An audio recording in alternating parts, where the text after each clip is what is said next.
Cute বয় দীপ চ্যানেলে সবাইকে স্বাগত জানাই। আর আজকে আবার একটা নতুন ব্লগ নিয়ে তোমাদের সাথে চলে এসেছি। তোমরা প্লিজ ব্লগটাকে দেখতে থাকো। আর আজকে আমাদের এখানে যেহেতু মা শীতলার পুজো, সেটাই তোমাদের দেখাবো। তো চলো দেখা যাক, আমি আসছি কিছুক্ষণ পর, তোমরা দেখতে থাকো।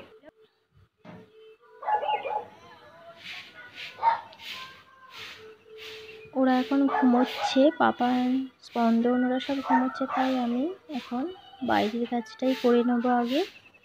আর আমি তো এর আগেও বলেছি যে ওরা যখন ঘুমোয় আমি তখন বাইরের কাজগুলোই আগে করে নিই, কারণ আমি অনেকটাই সকালে উঠি, প্রায় 5টা সাড়ে 5টার সময়। আর উঠোনটা যেহেতু আমার অনেকটাই বড়, তাই পরিষ্কার করতে অনেকটাই টাইম লাগে।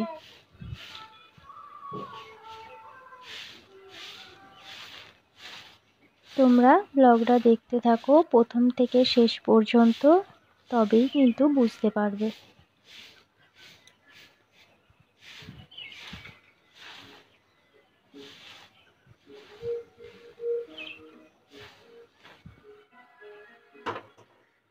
ঝাঁটটা দিয়ে তারপর আমি চা করতে চলে এলাম, কারণ পাপানের বাবা চা খেয়ে কাজে বেরোবে।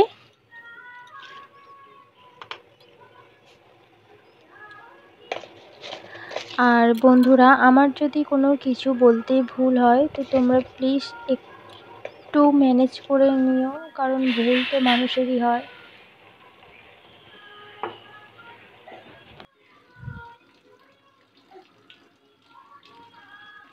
চাটা হয়ে গেছে, এবার আমি দিয়ে দেব। তারপর আবার আমি ফিরে এলাম ঘরের কাজে। দালানটা আর বাকি ঘরগুলো আমি পরিষ্কার করে ঝাঁটা দিয়ে নেব। শুধু পাপান যেই ঘরে শুয়ে আছে ওই ঘরটা শুধু করব না, ওই ঘরটা ও উঠলে তারপর করব। কেননা ওই ঘরটা যদি আমি এখন পরিষ্কার করতে যাই তাহলে ও উঠে পড়বে। তাই আমি তাড়াতাড়ি ঝাঁটটা দিয়ে চা খেয়ে নিলাম। এখানে চা বিস্কুট নিয়ে নিয়েছি। চাটা খেয়ে দিয়ে এসেই দেখছি বাবু উঠে বসে পড়েছে।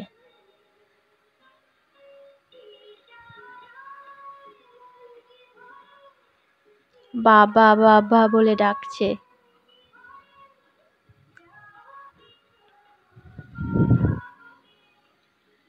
তারপর রোজকারের মতো একই রকম কাজ, পাপানকে খাইয়ে পরিষ্কার করে দিয়ে বেড কভারটা এবার আমি চেঞ্জ করে নেব, কারণ প্রতিদিনই আমাকে বেড কভার চেঞ্জ করতে হয়, আমি চেঞ্জ করে দিই।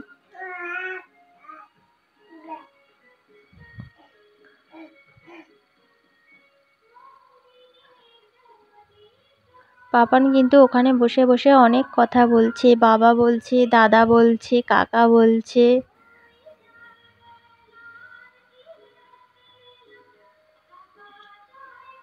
আর বন্ধুরা, যে কোনো কাজ করতে হলে একটু পরিষ্কার পরিচ্ছন্ন না কাজ করলে সেই কাজ কিন্তু ভালো লাগে না।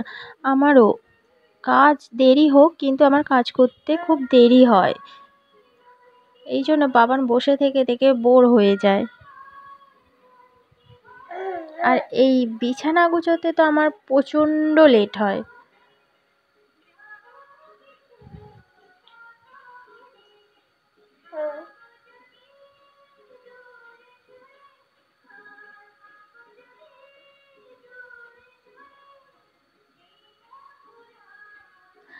আর আজকে যেহেতু রান্না বান্না নেই, কিছু রান্না হবে না, সেই জন্য আরোই তাড়াতাড়ি করছি। আমি কাজ সেরে একটু ঠাকুরতলার দিকে যাব পুজো দিতে। তো তোমরা থাম্বনেলটা পড়েই নিশ্চয়ই জানতে পেরেছো যে কী কারণে ভিডিওটা বানিয়েছি।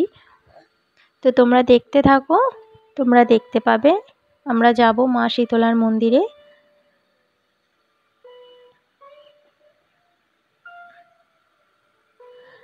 আমাদের এখানে শীতলা পুজোতে আগের দিন রান্না করে রাখতে হয়, ভাত করে রাখতে হয়, ওই ভাতে জল ঢেলে রাখতে হয়, তার পরের দিন ওই ভাতটা আমরা খাবো। পুজোর দিনকে কোনো রকমভাবে ভাত রান্না হবে না।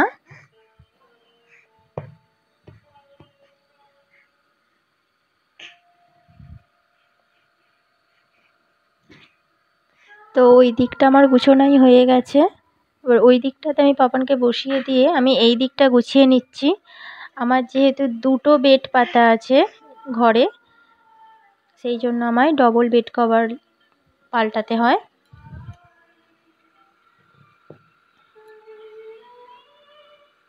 তাই আমার হয়েই এসেছে, খালি বালিশগুলো গুছিয়ে দিলে হয়ে যাবে আমার বিছানাটা গোছানো।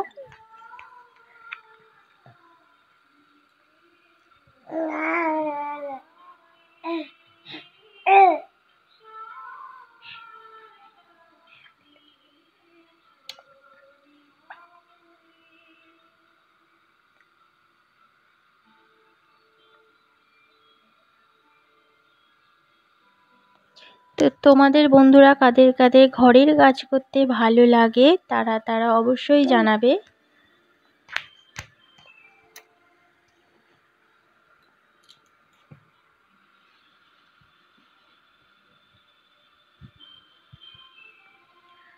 ওদিকে পাপানের বাবাও এসে গেছে, পাপানের সঙ্গে কথা বলছে আর আমাকেও বলছে পাপানকে কেন ধারে বসিয়েছো, পাপান তো উল্টে যাবে এক্ষুনি। আমি বলছি না না পড়বে না, বালিশ গার্ড দেয়া আছে। তো পাপানের সাথে একটু কথা বলে ও চলে গেল ওর পাপা কাজে।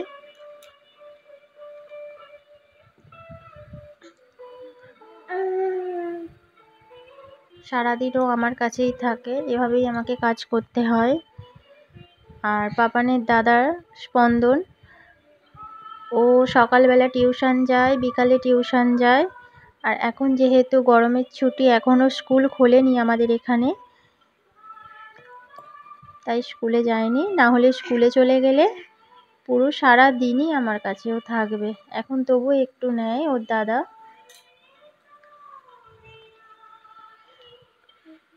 ব্যাস, আমার বিছানা গোছানো কমপ্লিট হয়ে গেছে। এবার আমি বাকি কাজগুলো করে নেব। আর পাপান বসে বসে এদিকে বোর হয়ে যাচ্ছে, কান্না করছে, ওর আর ভালো লাগছে না বসে থাকতে।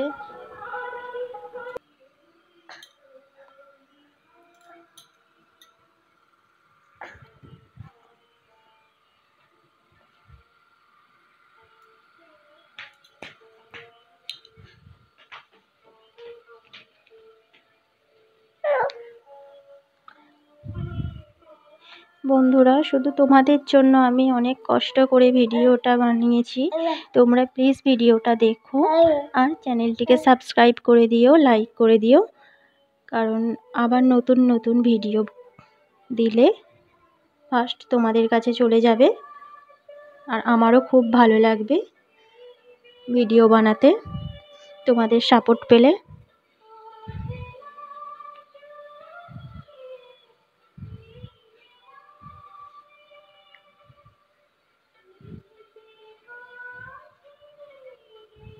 যেহেতু আমি আগে কোনো দিনও করিনি ব্লগ, তাই হয়তো একটু প্রবলেম হচ্ছে, তোমরা সেগুলো একটু ম্যানেজ করে নিও প্লিজ। এরপর পাপান ঘুমিয়ে পড়েছে। আজকে আর পাপানের সঙ্গে একটুকুটা সময় দিতে পারিনি আমি, তাই ও খেলতে খেলতেই ঘুমিয়ে পড়েছে। ওকে শুইয়ে দিয়ে ভালোভাবে আমি একটু টিফিন বেলার তরকারি করে নেব।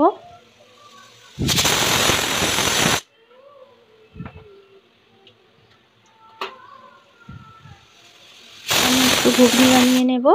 আর কড়াইটার আলুটা আমার আগে থেকেই সিদ্ধ করা ছিল। আর তরকারিটা আমি কাঁচা লঙ্কা দিয়ে করব, আর হালকা করে একদম শুধু কালার করার জন্য একটু লঙ্কার গুঁড়ো দেব।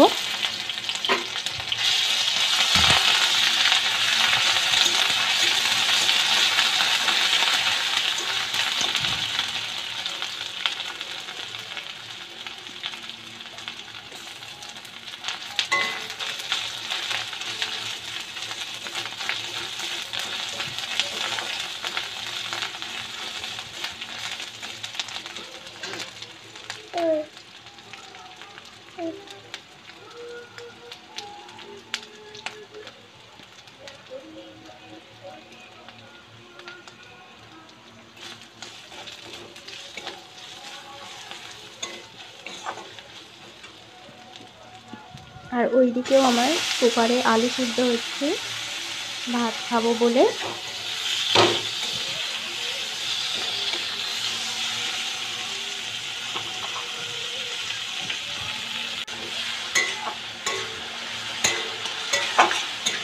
পাপান এখন খুবই ছোট, ও যেহেতু এখন অনেকটাই ছোট, তাই হয়তো আমার এখন অসুবিধা হচ্ছে। ও একটু বড় হয়ে গেলে হয়তো আর এতটাও অসুবিধা হবে না।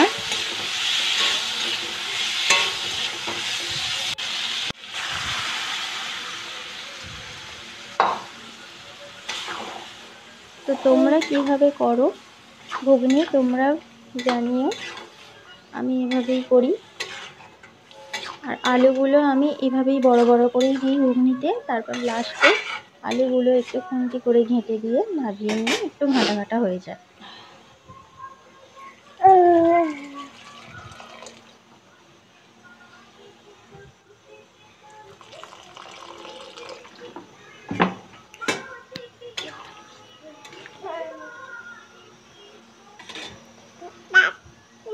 ঘুগনিটা প্রায় আমার হয়েই এসেছে। এবার ঘুগনিটা ফুটে গেলেই ঘুগনির মশলা দিয়ে আমি নামিয়ে নেব ঘুগনিটা।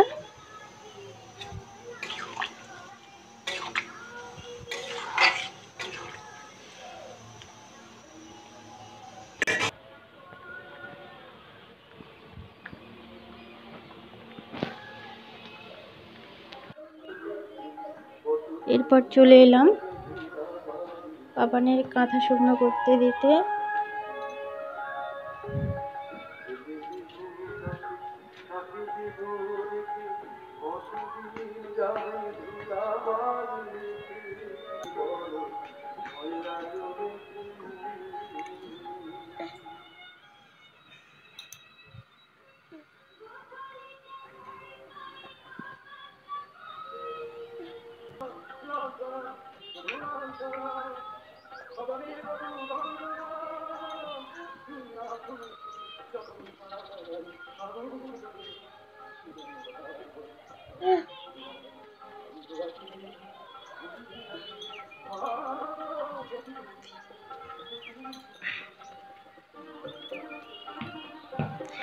সবাই বলে শুনেছি, যার কেউ নেই তার ভগবান আছে। সত্যিই ভগবান আছে,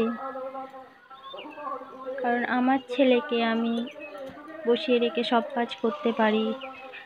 আমার ছেলে ততটাও ছটপটে নয়, আর আমার ছেলে কাঁদেও না জানো বন্ধুরা খুব একটা।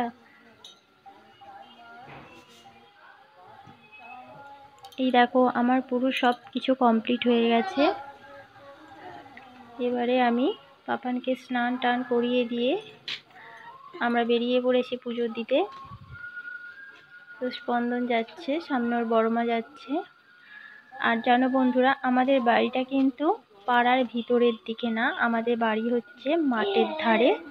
তোমাদের একদিন পুরোটা দেখাবো, মাঠটা ঘুরিয়ে, যে আমাদের বাড়িটা কোথায়।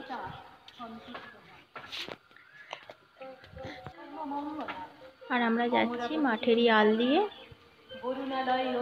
প্রচন্ড রোদ, প্রচন্ড গরম। ওখানে গিয়ে দেখছি এত ভিড় হয়েছে, প্রচুর লাইন, ঘুরে ঘুরে লাইন দেওয়া আছে। এখানে এইগুলো সব লাইন দাঁড়িয়ে আছে।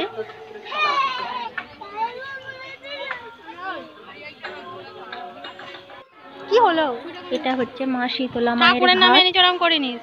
এখানে প্রচুর জল থাকে পুকুরে, কিন্তু এখন যেহেতু গরমকাল তাই জলটা শুকিয়ে গেছে। আর চাষের জন্য সবাই জমিতে ছিঁচে নেয় জল, তাই আর পুকুরে জল নেই। তো তোমাদের ভিডিওটা কেমন লাগলো তোমরা অবশ্যই জানাবে। আর আমি আর বেশিক্ষণ থাকবো না, কারণ পাপান একদমই থাকতে চাইছে না, বিরক্ত হয়ে যাচ্ছে, তাই আমি বাড়ি চলে যাচ্ছি। ভিডিওটা আজ এই পর্যন্তই। ভালো লাগলে অবশ্যই সাবস্ক্রাইব করে দিও পরের ভিডিওর জন্য। বাড়ি গিয়ে তাহলে আমি আবার দেব।